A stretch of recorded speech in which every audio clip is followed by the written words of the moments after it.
Nia Thompson stood in the doorway of the kitchen, holding a half-empty orange pill bottle in her hand. The label was faded, but she didn't need to read it to know what it was. Her mom's pain meds, down to the last tablet. A soft whimper drifted in from the living room where Lena Thompson lay curled on the couch, her spine stiff with discomfort. The whimper turned into a sharp intake of breath, then silence again. Nia swallowed hard. The clock above the stove ticked louder than it should have. 4:17 p.m. Her dad wouldn't be home until after 6. Uncle Darryl lived 3 hours away, and the neighbors were all still at work. That left her. Just her. She glanced out the window. The sunlight was harsh, baking the front yard and making the porch boards creak. The car sat in the driveway like it knew what she was thinking. It wasn't much. An old silver Toyota sedan with a dent on the driver's side and a tape-wrapped side mirror. But it worked. Her learner's permit was in her wallet. She'd passed the written test with flying colors, and her dad had taken her out almost every weekend for driving practice. But that was always with him in the passenger seat, giving calm instructions, his voice steady even when she clipped a curb or braked too hard. This would be different. "Baby," came her mother's voice, faint and hoarse, from the couch. "We're out, aren't we?" Nia turned, her grip tightening on the bottle. "Yeah, I'll go get more." "You can wait for your dad," Lena murmured, but her voice was too weak to even sound convincing. "I'll be back in 20, Nia said, trying to smile. "You rest." She didn't wait for more protest. In her room, she grabbed her wallet, phone, and the key ring with the smiley face keychain. Then she paused at the kitchen counter, pulled a sticky note from the pad, and wrote in neat, looping script, "Back in 20. Love you. No drama. No trembling goodbyes. Just quiet urgency." Outside, the sun hit her skin like a warning. She opened the car door, slid into the driver's seat, and adjusted the mirrors like she'd been taught. 10 and 2. Breathe. "Smooth on the gas," she whispered, hearing her father's voice in her head. "Know your mirrors. Never let fear take the wheel." The car rumbled to life with a familiar shudder. Nia pulled slowly out of the driveway and onto Sycamore Lane, scanning every corner like she was preparing for a test. The windows were down. A lawnmower buzzed in the distance. Somewhere, a kid laughed. Everything looked normal, but her hands wouldn't stop sweating. Franklin wasn't a dangerous town. That's what her parents always said. Quiet, southern, conservative maybe, but friendly. Still, Nia knew better than to assume she was invisible. She'd grown up knowing what it meant to be seen. Not as Nia, the honors student. Not as the girl who stayed after class to help clean up. Not even as the daughter of Master Sergeant David Thompson. Out here, she was just a black girl in an old car driving alone without a licensed adult. The pharmacy was only 10 minutes away. She'd mapped it out in her head. Sycamore to Grant, right on Willow Avenue. Straight shot to hometown pharmacy. No detours, no nonsense. She reached the first stop sign and rolled to a careful halt. Checked left, right, then again. Her foot hovered on the gas. Then, go. She passed the old bakery with the closed sign hanging crooked in the window, the gas station with the flickering "Open 24 hours" neon. Turn signal on, just like Dad taught. She felt the gears shift and exhaled through her nose. "Almost there," she whispered. Then came the lights, red and blue, flashing behind her in the rearview. Her stomach dropped. At first, she thought maybe they weren't for her. Maybe it was just coincidence. She eased off the gas and checked her speed. 32 in a 35 zone. Perfect. But the siren chirped. Short, sharp, unmistakable. "No, no, no," she breathed. There was no shoulder on Willow Avenue, so she turned onto a narrow side street and pulled to the curb as smoothly as she could. Hands on the wheel, eyes forward, window down. Breathe. The car's engine hummed gently, unaware of the storm building inside her chest. Boots crunched gravel behind her. Her hands tightened on the steering wheel. 2 knocks on the window. She turned her head slowly. A stocky white man stood outside, mid-40s. His uniform neat, but his expression unreadable. His name tag read Mitchell. No smile, no hello, just license and registration. Nia's voice shook as she replied, I have my learner's permit. My mom, she needed... You driving alone? He asked flatly. Yes, sir, but you know that's illegal? She nodded slowly. Yes, sir, but my mom had back surgery. She's in pain. We're out of her medication. I just needed to... He didn't respond, just stared at her, then motioned. Step out of the vehicle. Her breath caught. Sir, I wasn't speeding. I said step out. The hand resting on his hip was just inches from his holster. Not threatening, but not casual either. Her legs felt like rubber as she opened the door and stepped out. The sun hit her full in the face. Her knees locked. She kept her hands visible, just like Dad had taught. Mitchell walked slowly around the car, inspecting it like it had something to confess. Tail lights out, he said. I didn't know that, sir. My mom usually drives. He returned to her side with the learner's permit in hand. Driving alone, faulty vehicle. That's 2 violations. Sir, please, I just needed to get her meds. He looked at her, really looked this time, then, without warning, let out a short, dry laugh. Special forces, huh? He said, reading the emergency contact section of her permit. Everyone's dad's a SEAL when they're in trouble.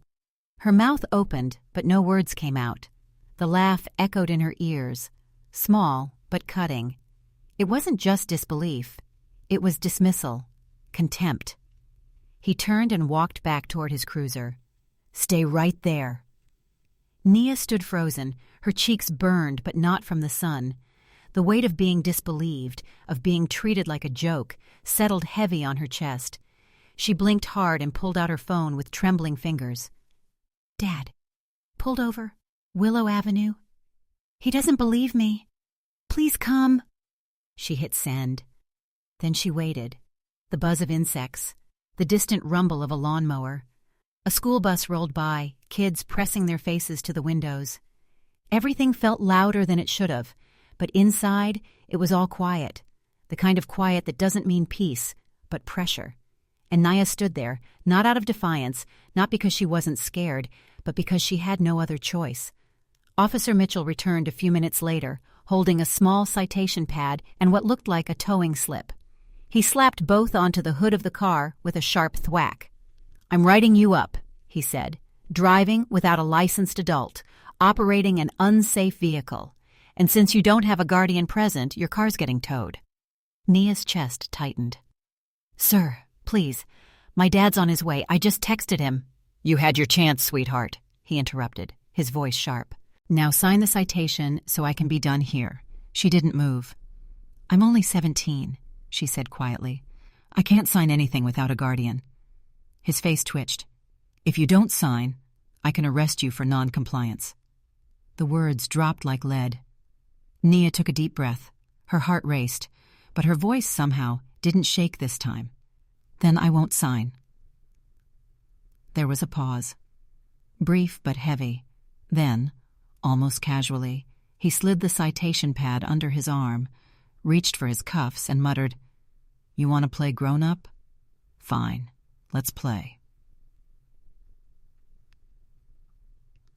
The sound of metal clicking open hit her like a punch. Heads turned. A man watering his lawn across the street froze, hose forgotten. A woman walking her dog paused, staring. A couple of kids on bikes skidded to a halt. Wait, sir! Nia started, but before she could finish, he grabbed her wrists and twisted her arms behind her back.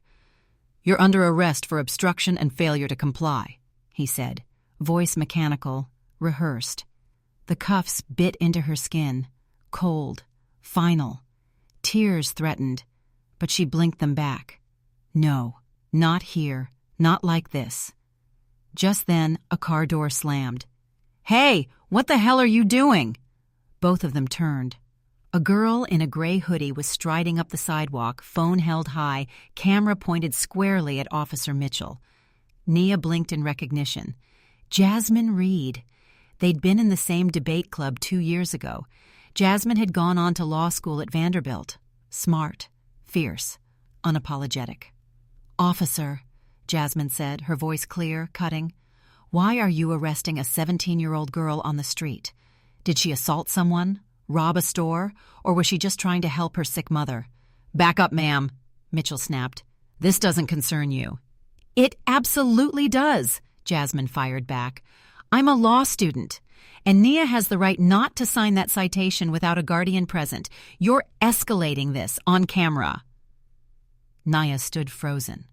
Her wrists ached. Her eyes burned. But still, she didn't cry. The live stream comments began to pour in. "Is this for real? Where's this happening? Tag the ACLU!" A neighbor began recording from her porch. Another passerby pulled over, phone already out. Then across the street, a voice, older, softer. "She reminds me of my granddaughter." Everyone turned. An elderly white woman stood at the edge of her lawn, glasses sliding down her nose, hands folded in front of her. "She didn't look like a criminal," the woman said gently. "She looked like a girl trying to help her mom." The street went silent. Mitchell didn't respond. Couldn't, maybe. The phones were everywhere now, dozens of eyes watching, hundreds more online. Nia's breath came slow, controlled. Her heart pounded, but her spine stayed straight. This wasn't a moment she'd asked for, but it was hers now. And somewhere, not far away, the man she'd texted was already on his way. Officer Mitchell's fingers twitched slightly as he glanced between the girl in handcuffs and the crowd slowly forming around them. There was tension in his jaw, a tightness in the way he stood, like a man aware he was now being watched. But his voice didn't soften. "Step back, ma'am," he said again to Jasmine, who remained defiantly in place, her phone steady. "I'm well within my rights," she replied, unwavering. "And you're being recorded by more than just me now." Nia stood between them, her wrists still bound, face flushed but dry. Every nerve in her body screamed, but she held still, held quiet, held steady. She could hear her own heartbeat in her ears, louder than the murmurs from passers-by, louder than the distant hum of afternoon traffic on the main road. It was the sound of adrenaline and fear and pride all colliding in her chest at once. "I just needed to get my mom's meds," she said quietly, almost to herself, but the words carried. Mitchell didn't acknowledge her. He walked back to his cruiser, sliding behind the wheel and slamming the door. The car rocked with the impact. Through the window, she could see him typing something into his system, face lit by the pale green glow of the dashboard screen. Jasmine moved closer. "You good?" she asked softly. Nia nodded, but it was a lie. Her arms ached, her hands tingled from the tightness of the cuffs. Her pride, what was left of it, hung on a single thread. "He laughed at me," she said, her voice low, clipped, "when I told him who my dad was. Just laughed." Jasmine's eyebrows lifted. "What?" "Yeah," Nia said. "Didn't even pretend to believe me, like it was a joke." The crowd was growing now. A young couple paused with iced coffees in hand. A cyclist rolled slowly by and stopped. A woman in scrubs, probably from the nearby clinic, stood quietly across the street, her phone raised, and Nia stood in the middle of it all.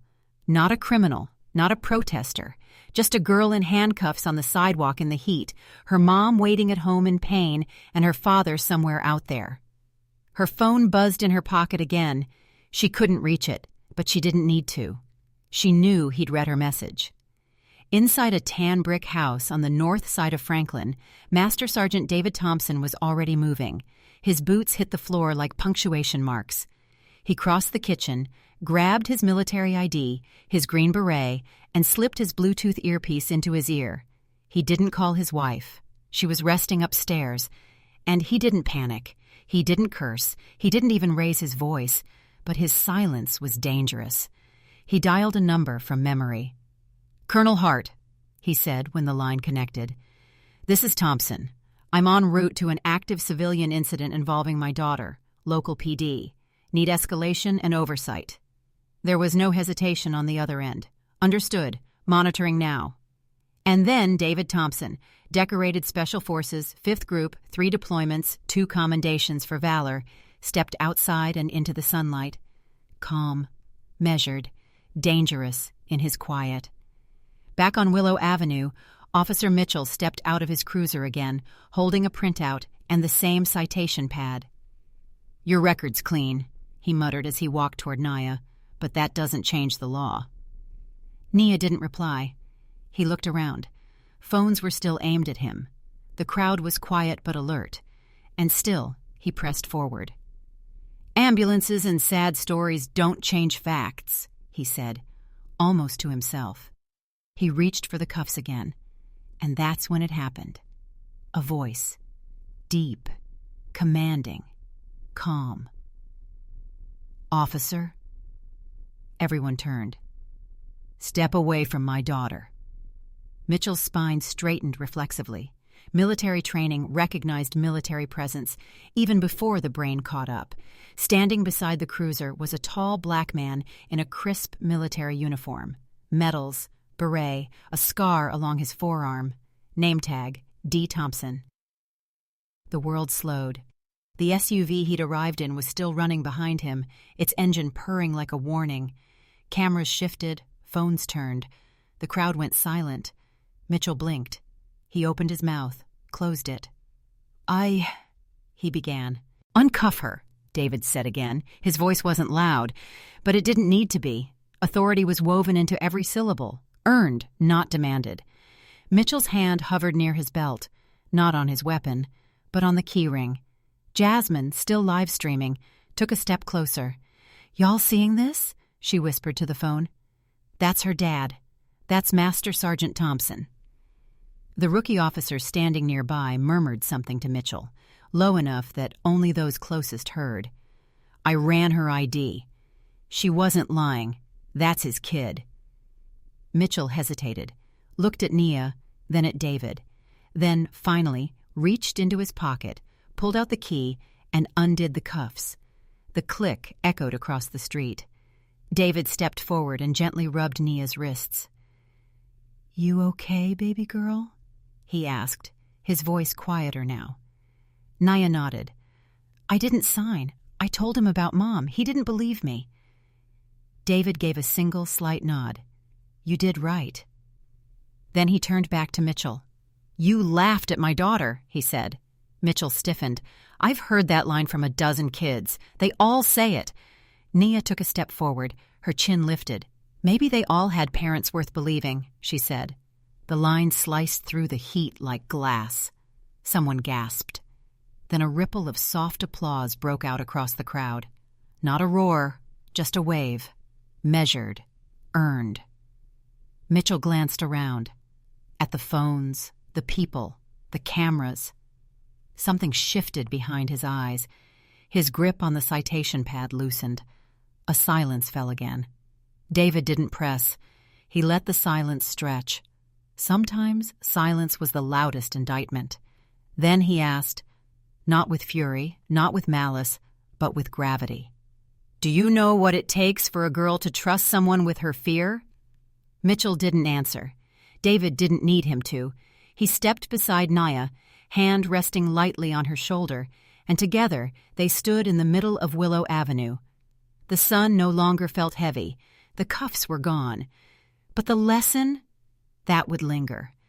And the story wasn't over yet. Nia stood with her father beside her, the cuffs now dangling from Officer Mitchell's belt like they belonged to another time. Her wrists were sore, red, and faintly bruised, but her spine was straight. For a moment, no one spoke. Then Jasmine stepped forward, her phone still live, camera focused on the pair standing at the center of Willow Avenue. Her voice had a slight tremble, but the fire underneath it was steady. "You going to explain to the people watching how a 17-year-old girl ended up in cuffs over a bottle of pain meds?" Mitchell didn't respond. His eyes flicked toward the crowd, now nearly 40 strong. Phones everywhere. No more whispers.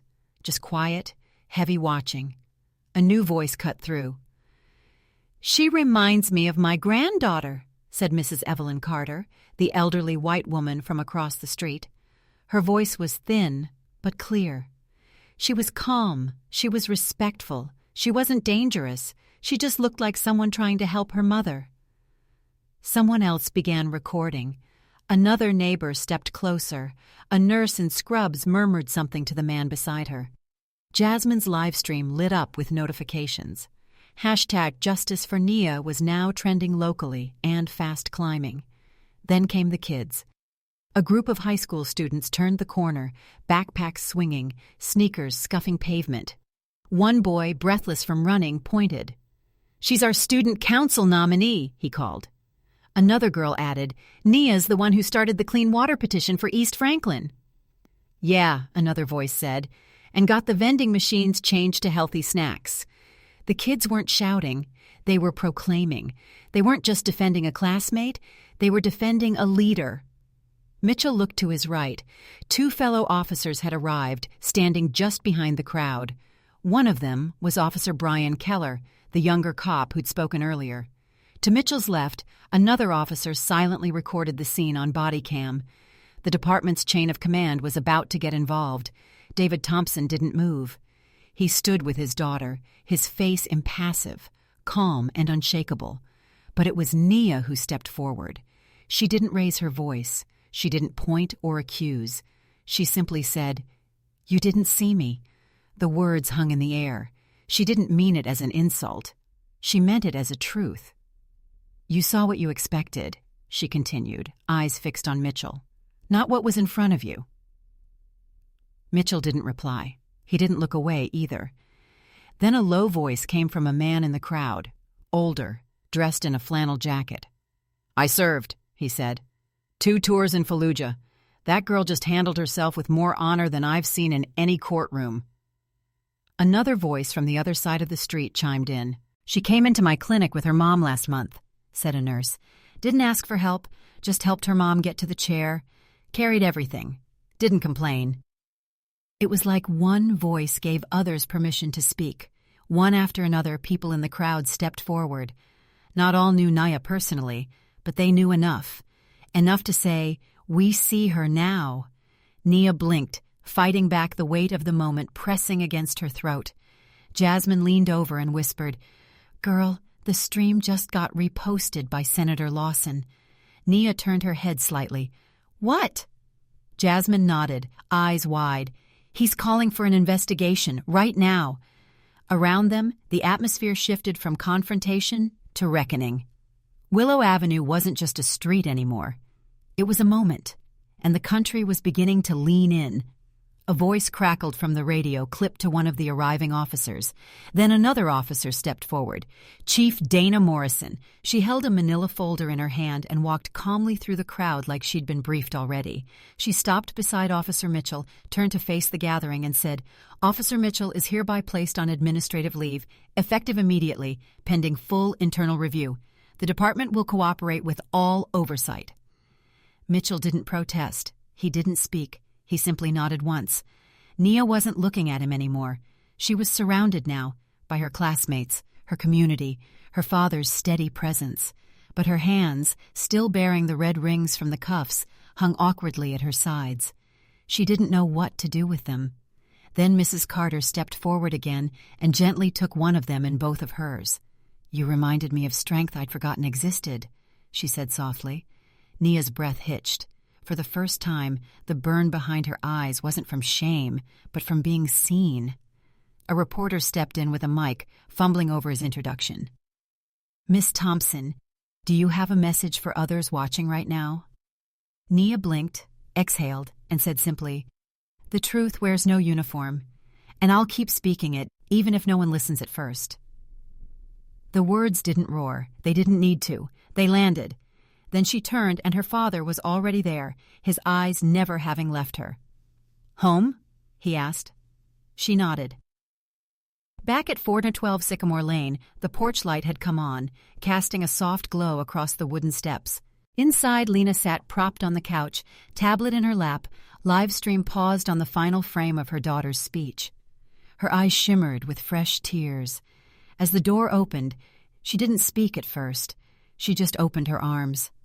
Nia dropped to her knees and pressed her face into her mother's lap, like she had when she was 5 and scraped her knee. This time the wound was invisible, but not less real. Lena stroked her daughter's hair gently and whispered, "You didn't just protect me today.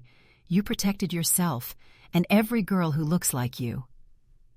David stood in the doorway, watching. Then slowly he stepped back outside. In the front yard, a flower bed lay half-trampled from that morning's rush. Mud around broken roots, crushed petals, a mess. He knelt and dug his fingers into the soil, gently pulling weeds, righting plants, resetting what had been broken. A moment later, Nia joined him. Still in the jeans that had touched concrete in handcuffs. She didn't speak. She just handed him the watering can. No words were needed. Inside, her phone buzzed again. "Congratulations," the message read. "You've been elected to student council. Landslide victory." Another buzz. "Let's build that forum. Justice Youth Voices. We start tomorrow?" "Jasmine?" Nia smiled. For the first time that day, it was real, deep, soft. A laugh escaped her lips, unguarded and breathless. Out on the porch, as the sun sank behind the rooftops of Franklin, the Thompson family sat in silence. Rocking chairs creaked softly. The wind smelled like soil and lavender. Lena spoke first. "People will come for your voice now, Nia. Some to lift it, some to silence it. You ready?" Nia didn't answer quickly. She nodded, slow, sure. "I don't need everyone to believe me," she said. "Just enough to build something that lasts." David stood, brushed dirt from his hands, and looked toward Willow Avenue, now quiet again. "You know," he said, "some people wait their whole lives to find out who they are." Then he turned to his daughter. "But the world doesn't need more fighters right now. It needs bridge builders." Nia didn't reply. She didn't need to. The world had already heard her. The sunlight was shifting, less harsh now, the gold of late afternoon draping itself across Willow Avenue like a soft curtain. The street, moments ago a battlefield of tension, now hung suspended in a hush. Phones still hovered mid-air. Neighbors leaned on porch rails. Live streams kept rolling. But no one was speaking. Not yet. David Thompson stood in full uniform, green beret in hand, medals catching the light, a scar tracing the edge of his wrist like an underline to every unspoken word. His boots were planted, steady, not defiant, not hostile, just rooted. Next to him, Nia stood without flinching. The red rings from the cuffs were still fresh on her skin, but her back remained straight, her jaw set. Officer Frank Mitchell finally spoke. "I didn't know," he muttered, more to himself than anyone else. David's voice didn't rise. "You didn't care to ask." The silence that followed wasn't empty. It was loaded. It pressed down on everyone standing nearby, the kind of silence that forces people to reckon with themselves. Mitchell looked around, at the gathering crowd, the officers behind him, the department SUV idling down the block. Chief Morrison hadn't said another word, but her presence had shifted the energy. She was watching. Everyone was. "I ran her record," Mitchell said, voice tight. "No priors, but she was driving illegally. That's a fact." David stepped forward, not to intimidate, but to close the distance with intention. Facts mean nothing without context, and authority without judgment is just power in the wrong hands. Mitchell didn't move. He was still holding the citation pad, but it now looked more like a shield than a tool. "You had a choice," David continued, "to treat her like a kid in trouble or a kid in need, and you chose poorly." For the first time, Mitchell's face cracked. Something behind the sternness faltered. It wasn't fear. It wasn't even guilt. It was something deeper. Recognition, maybe. Nia stepped closer. Her voice was softer than her father's, but no less firm. "You didn't believe me because of how I looked, because I was scared, because I was me, not because of anything I did." Mitchell opened his mouth, closed it. The wind rustled an American flag hanging from a porch post nearby. It flapped once, sharp. "I've heard every excuse," David said. I've spent my life watching people wear the uniform I wear and forget the responsibility it carries, but I haven't bled for this country just so men like you can toss dignity aside when it's inconvenient." The crowd was silent. Even the birds seemed to have paused. Then Jasmine stepped up behind Nia, her phone still recording. She didn't speak. She just turned the camera gently toward David, capturing the line of metals on his chest, the quiet weight of his words. "You laughed at her," David said again, quieter now. "You laughed at the truth." Mitchell's mouth worked, searching for words. "I've heard that kind of thing before. Kids lying, saying their dad's in the military. It's not uncommon." David didn't blink. "And how many of them were black girls driving beat-up sedans with learner's permits?" Mitchell had no answer. David stepped back, not in retreat, but in relinquishment. He'd said what he came to say. Then he turned to Nia. "You don't have to explain anything else, baby girl." Nia looked up at him. The quiet that surrounded them wasn't the same silence as earlier. It wasn't fearful or uncertain. It was full, witnessed. Jasmine's phone buzzed again. "It's gone national," she whispered to Nia.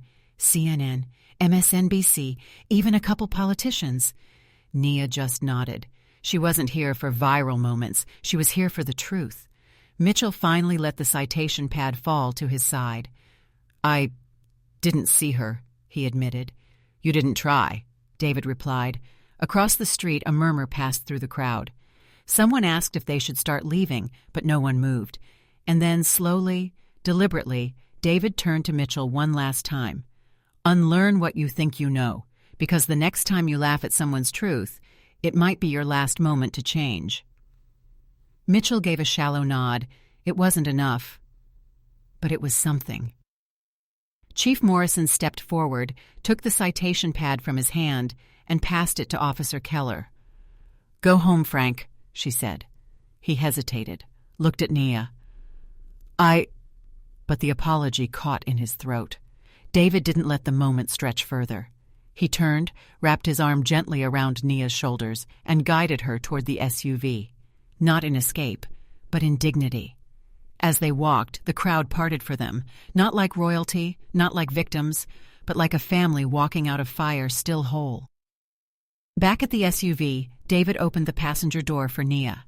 She paused before climbing in, looked back. The street hadn't returned to normal. It wouldn't for a while. She saw Mrs. Carter speaking softly to a group of teens, saw Jasmine still fielding questions from live stream viewers, saw Chief Morrison quietly conferring with her team. But most of all, she saw that people weren't just filming anymore. They were thinking, reflecting. That mattered. David climbed into the driver's seat and pulled the door shut. The engine hummed. Before they drove off, he glanced at Nia. "I'm proud of you," he said. She didn't speak right away. Then, "I didn't do anything special." "You didn't have to," he replied. "You just had to stand." Frank Mitchell sat on the edge of his bed, still in uniform. The afternoon sun had faded to a dim gray, and shadows stretched across the floor of his apartment, like fingers pointing at him. The citation pad he'd carried all day lay face down on the kitchen table, untouched since he dropped it there an hour ago. The key to his cruiser was still in his pocket. He hadn't changed. He hadn't moved much at all. His phone buzzed for the 5th time. He didn't look at it. He knew what the notifications were. Press inquiries, messages from the department, maybe even a few texts from people he hadn't heard from in years. But none of those buzzes hit as hard as the one word still echoing in his mind. Why? Not, "Why did you pull her over?" Not, "Why didn't you believe her?" Just why? The question David Thompson had left lingering in the air like smoke. The question Frank couldn't outrun. He leaned forward, elbows on knees, hands clasped like he was about to pray, even though he hadn't done that in decades, not since his brother died. He thought about that day, the phone call, the disbelief, then the slow realization that the kid he'd grown up sharing bunk beds and backyard football with wasn't coming back, that the uniform hadn't saved him, That service didn't always mean protection, and yet here he was, years later, still in uniform, still clinging to rules he thought kept people safe. But today those rules had turned into shackles on a teenage girl's wrists. He rubbed his face with both hands, dragging them down until they rested over his mouth. His jaw ached from clenching it too long. His chest felt tight. He hadn't seen her. Not really. He'd seen a teenager in a dented sedan. No plates. No adult. Nervous. Black. Alone. And he'd jumped, like he was trained to, like he always did. One more situation to control, one more file to write up, one more moment to dominate before it got away from him. But she hadn't fought him. She hadn't lied. She had told the truth. Calmly, clearly. "My dad's special forces," she had said, and he had laughed. God, he thought. I laughed at her. That moment played over in his mind like a loop, the smirk on his face, the disbelief in hers, the way her voice had faltered, not from guilt, but from humiliation. Frank stood suddenly, pacing the small living room. His reflection passed briefly in the dark TV screen. A man in a badge, a uniform, but with eyes that looked tired. Not tired from work, tired from running into himself. He thought about how he used to believe he was one of the good ones, the kind who read people well, who de-escalated before things got out of hand, who never let his ego cloud his judgment. But this afternoon, surrounded by phones, live streams, and a teenage girl who never raised her voice, he'd realized something painful. He had become the kind of officer he promised himself he never would be. A knock at the door jolted him from his spiral. He hesitated, didn't move. Another knock, then a voice. "Chief Morrison, open up, Frank." He unlocked the door slowly. The chief stepped inside without ceremony. Her gray button-down was rumpled, her badge clipped to her belt. She didn't speak right away. "You okay?" she asked finally. Frank didn't answer, just nodded once. It wasn't convincing. She scanned the room. "You've seen the footage?" He shook his head. "Don't need to?" "Frank, I know what I did." Morrison sighed. "Public pressure's coming fast. You're on leave, effective immediately. Internal review starts Monday." He nodded again. Understood. But she didn't leave. Not yet. "You want to tell me what happened?" she asked. Frank sat back down, the weight of the day pulling him back into the cushions. "I didn't see her," he said quietly, clearly. "No, I mean..." He exhaled. "I saw what I've been trained to see, a risk, a deviation, not a person." Morrison watched him. She didn't soften, but she didn't harden either. "I thought I was protecting the community," he continued. "I thought I was doing the job." "And today?" she asked. He looked down at his hands, familiar, calloused, steady. The same hands that had once saluted his brother's casket. The same hands that had cuffed a girl who just wanted to help her mother. "Today, I think I forgot the job isn't about control. It's about trust. And I broke it." There was silence.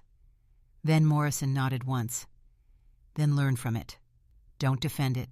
Don't bury it. Own it. Grow past it." She turned to leave, paused at the door. And Frank, apologies don't mean much unless they come with action. He looked up. "I know." She closed the door behind her. Frank sat in the quiet again, but this time it didn't feel like punishment. It felt like reckoning. He picked up his phone, unlocked it. Searched. Community reconciliation programs. Then youth justice initiatives.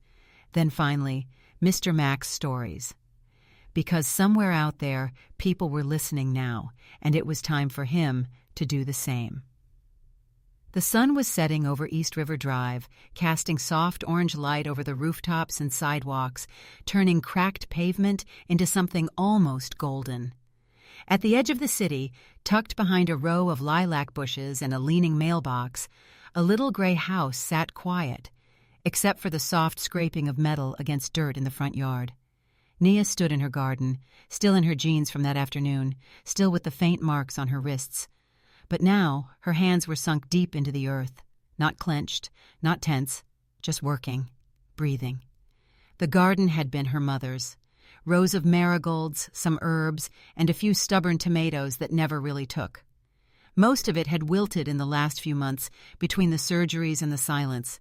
But today, after everything, Nia had come outside, picked up the spade, and started again. She hadn't said much since they got home. Marcus hadn't pushed. He'd just sat on the porch, boots off, still in uniform, quietly oiling the wooden handle of a shovel. Not because it needed it, but because his hands needed something to do. Charlene watched from the window, her tablet still on the armrest beside her, replaying the moment Nia had looked Mitchell in the eye and said, "I will not stay silent again." Jasmine arrived just as the last of the daylight spilled across the lawn. She didn't knock. She didn't announce herself. She just walked up the path, held up a box of lemon bars, and said, "They're kind of smashed, but still good." Nia looked up, lips twitching toward a smile. "You're just trying to bribe me into a podcast episode." "Absolutely," Jasmine replied. "You're hot news, trending in 5 states. Nia rolled her eyes, then stood and wiped her hands on her jeans. "Not doing it for views, Jazz." "I know," Jasmine said, voice softer now, "but people are listening." They stood in silence for a moment. Then Jasmine added, "What are you planting?" Nia shrugged. "Not sure yet. Just cleaning out the old stuff." Jasmine nodded slowly. "Feels like that kind of day." Marcus stood and walked over, shovel now hanging loosely in his grip. "You girls hungry?" Jasmine lifted the lemon bars. "Dessert first?" "Always," he said. The 3 of them sat on the porch steps, eating slowly. The quiet wasn't awkward. It was earned, like their silence had weight now. Value. After a few bites, Nia asked, "Dad, do you think people can really change?" Marcus didn't answer right away. Then, "I think the ones who admit they're wrong stand a better chance." "And the ones who don't?" she asked. He looked at her. "That's why you speak up. So they're not the only voices in the room." Later that night, Nia stood alone in the garden again. A soft breeze tugged at her curls. The soil smelled damp and alive. She dug a little deeper in one patch, turning over the earth until it was soft. Then she reached into her pocket, pulled out a seed packet, sunflowers, and dropped a few into the ground. She didn't say anything poetic, just pressed the soil over gently and whispered, "Grow." Behind her, Marcus watched from the porch, and beside her, Jasmine picked up the watering can, not because Nia asked, but because some moments don't need permission, just presence. Across town, in a dimly lit living room, a laptop buzzed to life. Frank Mitchell sat at his desk, a yellow legal pad in front of him.